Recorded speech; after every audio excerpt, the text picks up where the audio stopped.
Dear student, তোমাদেরকে আবারও স্বাগত জানাচ্ছি আমাদের ক্লাসে। আজকের ক্লাসে গুণগত রসায়নের একটা গুরুত্বপূর্ণ বিষয় নিয়ে আলোচনা করব, সেটা হচ্ছে ইলেকট্রন বিন্যাসের নীতি। তো আমরা জানি ইলেকট্রন বিন্যাসের নীতি থেকে আমাদের অনেক এমসিকিউ আসে, এখান থেকে আমাদের অনেক সিকিউ প্রশ্ন আসে।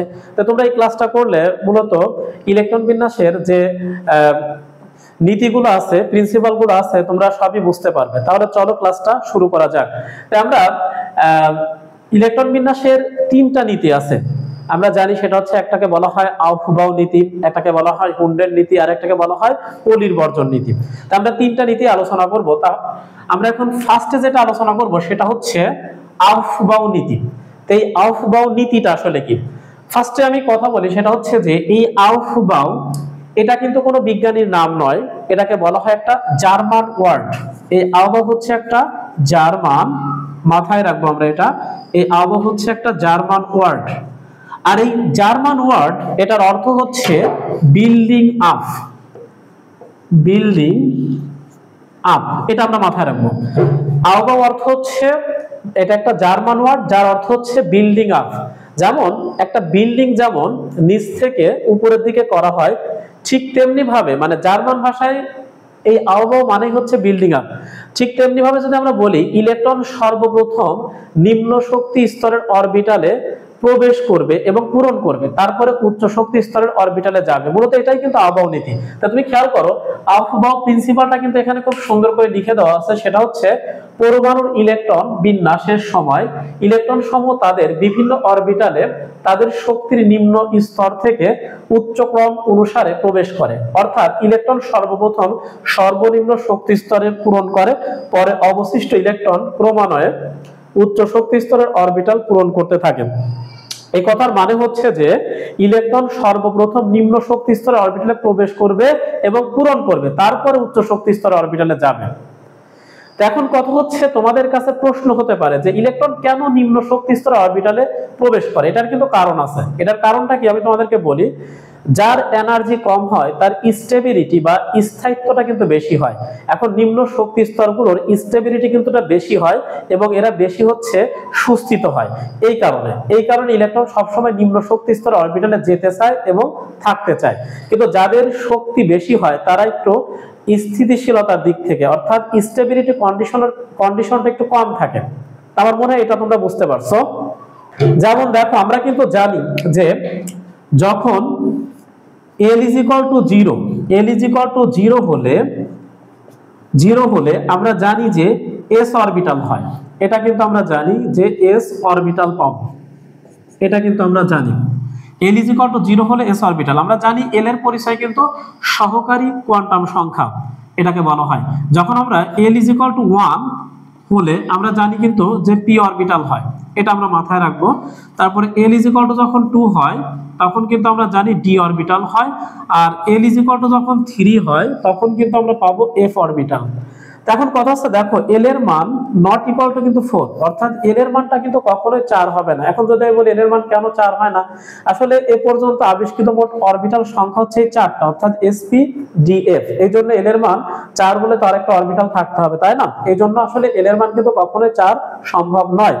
এখন এই যে L = 0 হলে s অরবিটাল, L = 1 হলে p অরবিটাল, L = 2 হলে d অরবিটাল, আর L = 3 হলে f অরবিটাল, এই জিনিসগুলো কিন্তু আমরা মনে রাখবো।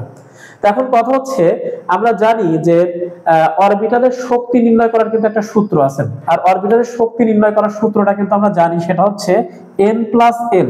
এই সূত্র দ্বারা কিন্তু অরবিটালের শক্তি নির্ণয় করা হয়। যেখানে আমরা বলতে পারি যে দেখো এই n = কিন্তু আমরা জানি প্রধান কোয়ান্টাম। এখানে qn দ্বারা আমি কোয়ান্টাম নাম্বার বুঝিয়েছি, অর্থাৎ প্রধান কোয়ান্টাম সংখ্যা। আর এই l এর পরিচয়টা কিন্তু আমরা জানি হচ্ছে সহকারী কোয়ান্টাম নাম্বার, অর্থাৎ সহকারী কোয়ান্টাম সংখ্যা। এই আউফবাউ নীতি, এখন তোমাকে যদি এমসিকিউতে বলে যে আউফবাউ নীতি তুমি কখন অ্যাপ্লাই করতে পারবা, এটা মাথায় রাখবা যে আউফবাউ নীতিটা খাটে কেবলমাত্র ভিন্ন শক্তি স্তরের অরবিটালের ক্ষেত্রে। তুমি কিন্তু আউফবাউ নীতিটা অ্যাপ্লাই করতে পারবা ভিন্ন শক্তি স্তরের অরবিটালের ক্ষেত্রে। যেমন তোমাকে যদি আমি প্রশ্ন করি, ধরো এখানে আমি 3s লিখলাম, আর এখানে কিন্তু আমি তোমার ধরো এখানে 3s লিখলাম, আর এখানে আমি লিখলাম হচ্ছে 3p। এখন এখানে যদি আমি বলি 3s আর 3p এই দুইটার মধ্যে পার্থক্য কি আছে, তুমি কিন্তু বলতে পারো যে এই দুইটার মধ্যে পার্থক্য বলতে কি 3s এর যে এনার্জি 3p এর এনার্জি কিন্তু আলাদা, অর্থাৎ এরা শক্তিগতভাবে কিন্তু আলাদা আছে। এই 3s 3p এদের ক্ষেত্রে কিন্তু তুমি আহ্বায়ক নীতি অ্যাপ্লাই করতে পারবা, অর্থাৎ ভিন্ন শক্তি স্তরের অরবিটালের ক্ষেত্রে কিন্তু আহ্বায়ক নীতি অ্যাপ্লাই করা যাবে। ঠিক আছে, এটা মাথায় রাখবো যে আহ্বায়ক নীতিটা খাটবে ভিন্ন শক্তি স্তরের অরবিটালের ক্ষেত্রে। এই আহ্বায়ক নীতি অ্যাপ্লাই করে মূলত ইলেকট্রন বিন্যাসগুলো করা হয়, কিন্তু এই আহ্বায়ক নীতি যারা মানে না তাদেরকে কিন্তু ইলেকট্রন বিন্যাসের ব্যতিক্রম করা হয়, ব্যতিক্রম বলা হয়। যেমন আমি যদি একটা উদাহরণ দিই, যেমন পটাশিয়াম, তুমি কিন্তু জানো যে পটাশিয়ামের ইলেকট্রন বিন্যাসটা দেখো, এটা কিন্তু আহ্বায়ক নীতি অনুসারে কিন্তু হয়। কিভাবে হয় আমরা একটু লক্ষ্য করি। তাহলে লক্ষ্য করো পটাশিয়ামের ইলেকট্রন বিন্যাস 1s2 2s2 2p6 3s2 3p6 3d0 4s1। তো দেখো এই যে পটাশিয়ামের ইলেকট্রন বিন্যাস করলাম, দেখো আমাদের 3d তে কোনো ইলেকট্রন প্রবেশ না করে আমাদের কিন্তু 4s এ ইলেকট্রন প্রবেশ করছে। এই কারণে এখান থেকে কিন্তু একটা প্রশ্নই সেট করা হয় যে পটাশিয়ামের সর্বশেষ ইলেকট্রনটা, এই ইলেকট্রনটা কিন্তু পটাশিয়ামের সর্বশেষ ইলেকট্রন, পটাশিয়ামের সর্বশেষ ইলেকট্রনটা 3d অরবিটালে প্রবেশ না করে 4s অরবিটালে প্রবেশ করে কেন? এর মূল কারণটাই হচ্ছে আউফবাউ নীতি। কারণ আহ্বায়ক নীতিতে বলা হয়েছে যে ইলেকট্রন সর্বপ্রথম নিম্ন শক্তি স্তরের অরবিটালে প্রবেশ করবে, পূরণ করবে, তারপরে কিন্তু উচ্চ শক্তি স্তরে যাবে। এখন আমি যদি দেখো এই 3d অরবিটালের যদি এনার্জি হিসাব করে দেখো, এখানে n প্লাস l এর মানটা, এখানে দেখো এই যে 3, এই 3টাকে কিন্তু l এর মান বলা হয়। আর আমরা জানি ডি অরবিটাল হতে হলে l এর মান হতে হয় 2, তাহলে এখানে আমরা 3 প্লাস 2 ইজিক্যাল টু কিন্তু 5 পাবো। আর এই যে 4s অরবিটাল একটু হিসাব করো, এই 4s অরবিটালের ক্ষেত্রে যদি আমরা এনার্জি হিসাব করি তাহলে এই n প্লাস l এর মানটা হবে দেখো 4। আমরা জানি s অরবিটাল যখন হয় তখন এই l এর মানটা 0 হয়, তাহলে 0। তাহলে দেখো তাহলে আমাদের 4s অরবিটালের শক্তি দেখো এখানে আমি পেলাম, এটা পেলাম 4 n প্লাস l এর মান, আর 3d এর ক্ষেত্রে আমরা n প্লাস l এর মান পেলাম হচ্ছে 5। তাহলে এখানে যদি আমরা কনসিডার করি দেখো, তাহলে শক্তির দিক থেকে কিন্তু আমাদের 3dটা কিন্তু বেশি। আহ্বায়ক নীতিতে বলা হয়েছিল যে ইলেকট্রন সর্বপ্রথম নিম্ন শক্তি স্তর অরবিটালে যাবে এবং পূরণ করবে। তাহলে আমি বলতে পারি 3d এর চাইতে শক্তি কম কিন্তু 4s, এই কারণে এটাতে যাবে এবং পূরণ করবে, তারপরে কিন্তু উচ্চ শক্তি স্তরে ইলেকট্রন যাবে। এখন কথা হচ্ছে যে এই কারণে 3d অরবিটালে ইলেকট্রন প্রবেশ না করে আমার 4s অরবিটালে প্রবেশ করছে, তো এটাকেই বলা হয় আহ্বায়ক নীতি। এখন কথা হচ্ছে আহ্বায়ক নীতির কিন্তু ব্যতিক্রমও ঘটে। এখন কেন ব্যতিক্রমটা ঘটে সেটাও আমি একটু বলে দিচ্ছি, লক্ষ্য করো। যেমন দেখো কপার, আমরা জানি কপার কিন্তু 29 অর্থাৎ 29। যদি আমরা ইলেকট্রনিক কনফিগারেশনটা লিখি দেখো 1s2 2s2 2p6 3s2 3p6 3d10 4s1।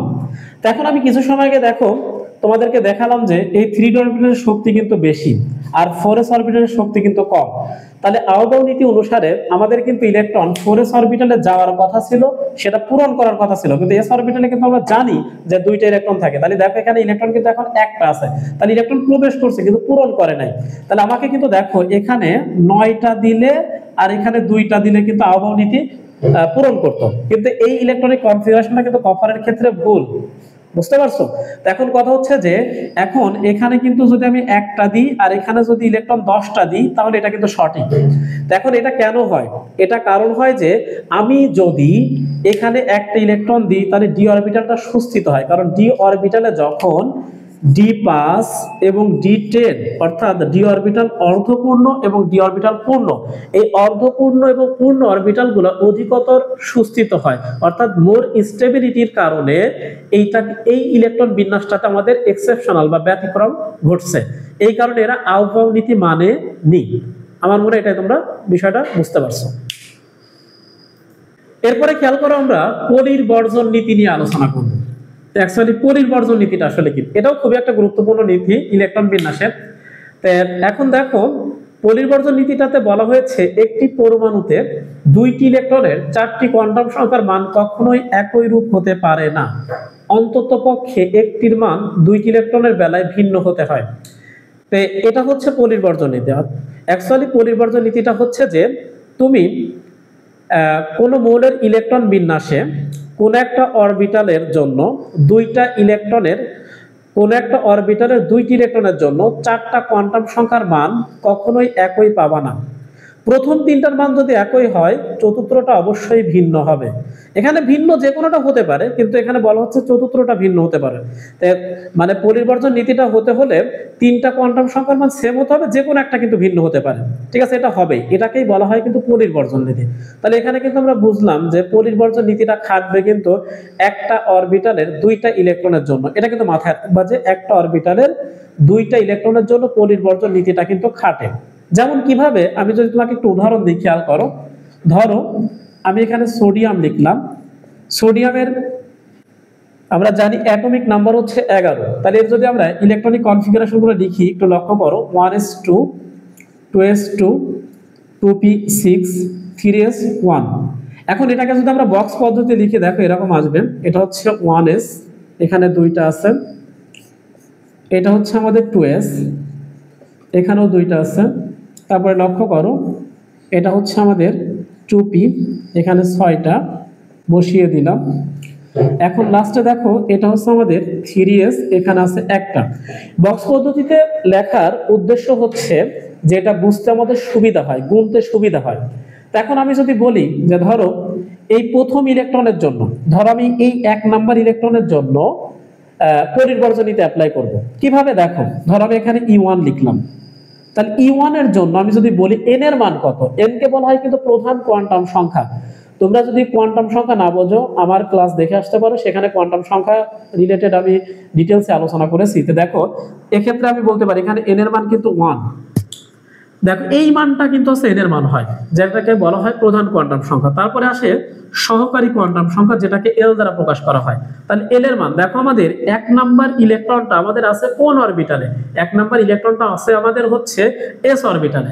আর s অরবিটালে থাকলে আমরা জানি l হচ্ছে 0 হয়, l 0 হয়। আর l 0 হলে ম্যাগনেটিক কোয়ান্টাম নাম্বার m এর মানটাও কিন্তু 0 হবে। আর আমরা জানি এই প্রথম ইলেকট্রনের জন্য s = আমরা লিখি +12। এবার খেয়াল করো, আমি এই অরবিটালেরই সেকেন্ড ইলেকট্রন অর্থাৎ দ্বিতীয় ইলেকট্রনের জন্য চারটা কোয়ান্টাম সংখ্যার মান লিখব। দেখো E2, তাহলে E2 এর জন্য আমরা বলতে পারি এখানে n এর মান 1, l এর মান একটু লক্ষ্য করো। আমি যদি এখানে l এর মানটা হিসাব করি, দেখো তাহলে l আমাদের 2 নাম্বার ইলেকট্রনটাও তো s অরবিটালে আছে। আর s অরবিটালে থাকলে আমরা জানি l 0 হয়। তাহলে l 0 হলে আমরা জানি ম্যাগনেটিক কোয়ান্টাম সংখ্যা m ও 0 হবে। এখন কথা হচ্ছে, দেখো এই ইলেকট্রনটার স্পিন যেদিকে, এই ইলেকট্রনটার স্পিন কিন্তু তার কোন দিকে? বিপরীত দিকে। তাহলে তুমি যদি এটা প্লাস লিখো, তার পরেরটা তুমি কি লিখবে? মাইনাস লিখবে। তাহলে এখানে তোমার কিন্তু s = হবে -12। তাহলে এখন দেখো আমরা পরিবর্জন নীতিটার সাথে একটু মিলিয়ে দিই। দেখো এখানে দুইটা ইলেকট্রনের জন্য অর্থাৎ একটা অরবিটালের দুইটা ইলেকট্রনের জন্য আমি চারটা কোয়ান্টাম সংখ্যার মান লিখেছি। দেখো এখানে প্রথমটার n এর মান যা, দ্বিতীয়টারও তাই। দ্বিতীয়টার মানে প্রথমটার l এর মান যা, l এর মানও তাই। আবার প্রথমটার m এর মান যা, দ্বিতীয়টারও m এর মান তাই। তাহলে দেখো তিনটা কোয়ান্টাম সংখ্যার মান কিন্তু সেম, কিন্তু চতুর্থ কোয়ান্টাম সংখ্যা দেখো স্পিন কোয়ান্টাম সংখ্যা প্রথম ইলেকট্রনের ক্ষেত্রে +12, কিন্তু দ্বিতীয় ইলেকট্রনের ক্ষেত্রে হচ্ছে -12। তাহলে এইটাকেই বলা হয় পলিবর্জন নীতি। কি নীতি বলো তো? পলিবর্জন নীতি। তো তুমি এভাবে পলিবর্জন নীতি অ্যাপ্লাই করতে পারবা। এভাবে মনে রাখবা যে দুইটা ইলেকট্রনের জন্য চারটা কোয়ান্টাম সংখ্যার মান কখনোই একই হতে পারে না, যদি তারা আমার একই অরবিটালে অবস্থান করে।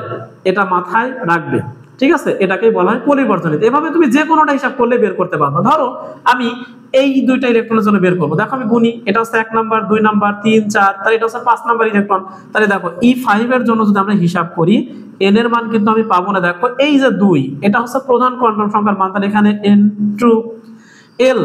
এখন আমাকে নিজেকে প্রশ্ন করতে হবে যে এই 5 নাম্বার ইলেকট্রনটা কোন অরবিটালে আছে? p অরবিটালে আছে। তাহলে l হবে হচ্ছে, আমরা জানি p অরবিটালে থাকলে l হয় 1 আর m হয়। এখন আমরা জানি l যদি 1 হয় তাহলে m এর মান কিন্তু 3টা হয়। এই জায়গায় একটু খেয়াল করো, m এর মান হয় -1, 0, 1, এই 3টা মান কিন্তু হয়। এখন কথা হচ্ছে তিনটা মানে তো আমি m এর মান এখানে একটা ইলেকট্রনের জন্য লিখতে পারবো না, তাহলে কোনটা লিখবা?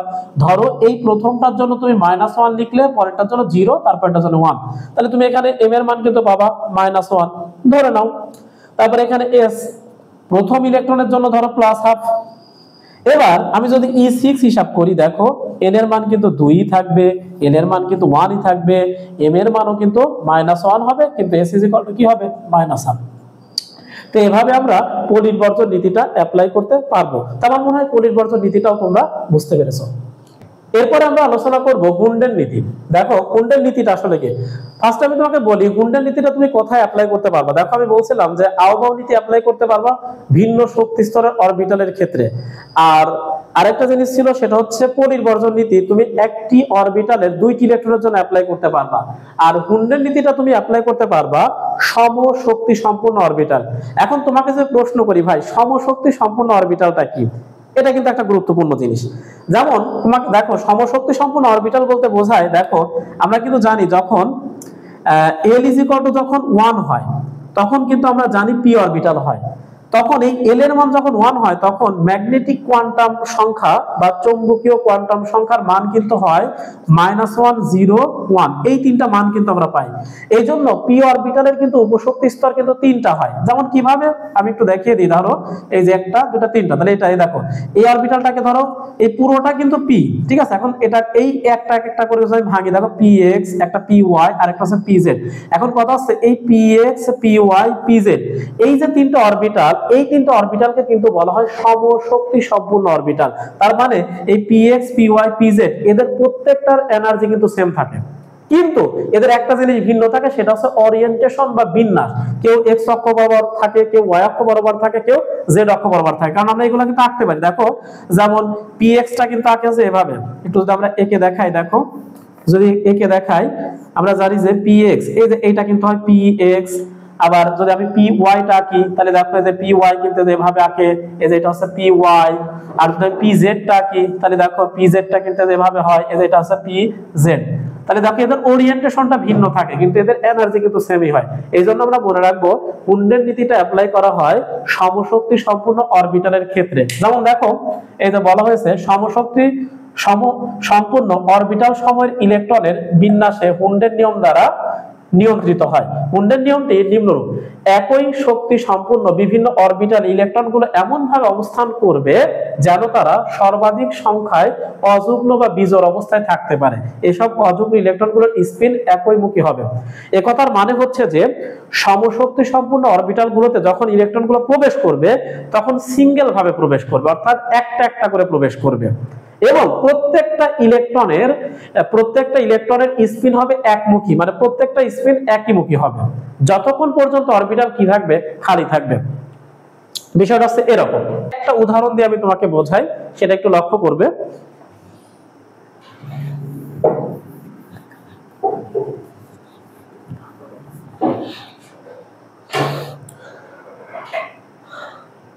যেমন একটু লক্ষ্য করো, আমি যদি এখন আয়রনের ইলেকট্রনিক কনফিগারেশন করে, দেখো আয়রন কিন্তু 26, এর electronic কনফিগারেশনটা 1s2, 2s2, 2p6, 3s2, 3p6, 3d, এখানে 4s2 যায়, 3d হচ্ছে 6।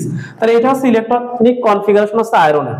এখন কথা হচ্ছে দেখো এই যে ডি অরবিটাল, এখন কথা হচ্ছে তুমি কিন্তু এস অরবিটালের ক্ষেত্রে হুন্ডের নীতি কিন্তু অ্যাপ্লাই করতে পারবে না। আসলে হুন্ডের নীতিটা অ্যাপ্লাই হবে যাদের উপশক্তি স্তর আছে, হচ্ছে ডির উপশক্তি স্তর থাকে, পির উপশক্তি স্তর থাকে, এই যে যাদের উপশক্তি স্তর আছে তাদের ক্ষেত্রে তুমি হুন্ডের নীতি অ্যাপ্লাই করতে পারবা, কিন্তু এস অরবিটালের ক্ষেত্রে কিন্তু হুন্ডের নীতি অ্যাপ্লাই করা যাবে না। তাহলে দেখো যেমন আমি এই 3d অরবিটালটা যদি দেখো, আমরা জানি যে 3d অরবিটালের কিন্তু উপশক্তি স্তর থাকে 5টা। কেন? কারণ আমরা জানি যখন l এর মান 2 হয় তখন কিন্তু d অরবিটাল হয়, আর তখন m এর মান কিন্তু হয় -2, -1, 0, 1, তারপরে 2। দেখো 1, 2, 3, 4, 5, অর্থাৎ ডি অরবিটালের উপশক্তি স্তর হবে কিন্তু 5টা। তাহলে দেখো এইটা ধরো 1, 2, 3, 4, 5, দেখো 1, 2, 3, 4, 5, 5টা অরবিটাল। এখন কথা হচ্ছে তুমি একটু লক্ষ্য করো, এটাই কিন্তু আমাদের 3d অরবিটাল। এখন 3d অরবিটালে ধরো তোমার হচ্ছে 6টা ইলেকট্রন আছে। এখন তুমি ধরে নাও এরকম, ধরো যে এই অরবিটাল গুলো তোমার হচ্ছে 5টা বন্ধু, ধরে নাও যে তোমার 5 জন বন্ধু আছে। এখন এই 5 জন বন্ধুকে তুমি মনে করো এই 5 জন বন্ধুর মাঝে তুমি এই 6টা চকলেট ভাগ করে দিবা। তাহলে তুমি কি করবা? প্রথম বন্ধুকে ধরো একটা চকলেট দিলা, দ্বিতীয় বন্ধুকে একটা চকলেট দিবা, তৃতীয় বন্ধুকে একটা চকলেট দিবা, চতুর্থ বন্ধুকে একটা চকলেট দিবা এবং পঞ্চম বন্ধুকেও একটা চকলেট দিবা। দেখো প্রত্যেকে কিন্তু প্রথমে একটা করে চকলেট দিছো, দেওয়ার পর কোনো বন্ধু কিন্তু বাদ পড়ে নাই, সবাই কিন্তু চকলেট পাইছে। চকলেট পাওয়ার পরে দেখো তোমার হাতে কিন্তু আরেকটা চকলেট আছে। এখন কথা আছে প্রত্যেকেই কিন্তু একরকম চকলেট পাইছে, বুঝছো? হাতে কিন্তু আরেকটা চকলেট আছে, সেই চকলেটটা কিন্তু তোমার পাবে প্রথম বন্ধু। এটা মাথায় রাখবা। তো এইটাকেই মূলত বলা হয় হুন্ডের নীতি। আমার মনে হয় হুন্ডের নীতিটা তোমরা বুঝতে পারছো। এই জন্যই বলা হচ্ছে যে সমশক্তি সম্পূর্ণ অরবিটাল গুলোতে ইলেকট্রন ততক্ষণ পর্যন্ত প্রবেশ করবে যতক্ষণ পর্যন্ত অরবিটাল গুলো খালি থাকবে এবং ইলেকট্রন গুলোর স্পিন কি হবে? একমুখী হবে। দেখো প্রত্যেকটা যখন আমার ইলেকট্রন গুলো প্রবেশ করলো প্রত্যেকটার স্পিন কিন্তু একমুখী ছিল, ঠিক আছে? তো এটাকেই বলা হয় মূলত হুন্ডের নীতি। এখান থেকে মাথায় রাখবা যে সমশক্তি সম্পূর্ণ অরবিটালের ক্ষেত্রে হুন্ডের নীতি অ্যাপ্লাই করা হয়। আমার মনে হয় ইলেকট্রনিক কনফিগারেশন বা প্রিন্সিপাল অফ ইলেকট্রনিক কনফিগারেশন অর্থাৎ ইলেকট্রন বিন্যাসের যে নীতিগুলো আছে এই নীতিগুলো তোমরা খুব ভালোভাবে বুঝতে পেরেছো। তো এখান থেকে অনেক এমসিকিউ আসে, অনেক সিকিউ প্রশ্ন আসে। তো এই ক্লাসটা ভালোভাবে করলে তোমরা সবগুলাই মনে হয় তোমাদের অ্যান্সারগুলো পাবে। ওকে, আজকে এই পর্যন্তই।